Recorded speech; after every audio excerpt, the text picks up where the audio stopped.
دلالی ایک ایسا پیشہ ہے کہ اگر شریعت کے ذریعے بنائے گئے اصولوں کے خلاف اگر دلالی میں کام کیا گیا نا تو یہ دلالی شیطان کا ہتھیار بن جاتی ہے، اور دھیرے دھیرے دلال شیطان کے چنگل میں ایسا پھنس جاتا ہے کہ اس کو پھر ہر چیز میں دلالی نظر آتی ہے۔ پھر وہ مسجد میں بھی دلالی کرے گا، امام میں بھی دلالی کرے گا، قوم میں بھی دلالی کرے گا، سیاست میں بھی دلالی کرے گا۔ پھر وہ ایسا دلال ہو جاتا ہے، ایسا دلال ہو جاتا ہے کہ پھر وہ شریعت، اسلام، نظام مصطفیٰ، قرآن، تعلیمات نبوی وہ سب کچھ بھول جاتا ہے۔ حد یہ ہے کہ اگر دلالی کرنے والا شرعی پابندیوں کا لحاظ نہ کرے تو اپنی بیٹی کی دلالی بھی کھانے کو تیار ہو جاتا ہے۔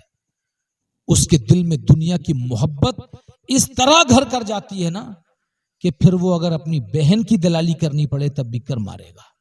ماں کی دلالی کھا لے گا، بیٹی کی دلالی کھا لے گا، بہن کی بیوی کی دلالی کھا لے گا۔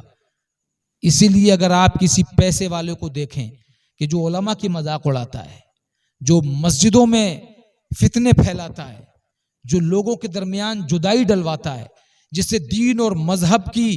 پاسداری ذرا بھی نہیں، جسے ذرا بھی ایمان کے بگڑ جانے کا خوف نہیں، لوگوں میں تفرقے کا خوف نہیں، اللہ کے گھر میں تفرقہ ڈالنے کا ذرا بھی خوف نہیں، اگر کوئی ایسا پیسے والا ہے نا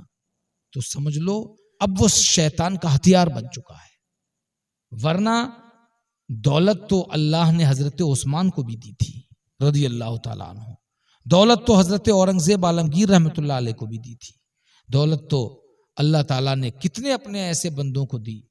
لیکن انہوں نے شریعت کا خیال رکھا تو دولت ان کے ثواب کا ذریعہ بنی، لیکن جنہوں نے دولت کے نشے میں شریعت کا خیال نہیں رکھا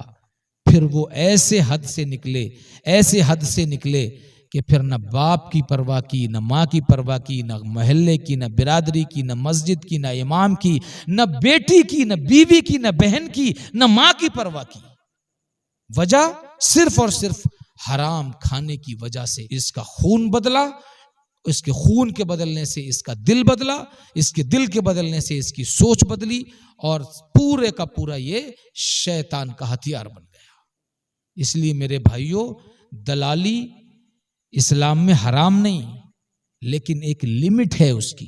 اور وہ لمٹ علماء سے معلوم کرو۔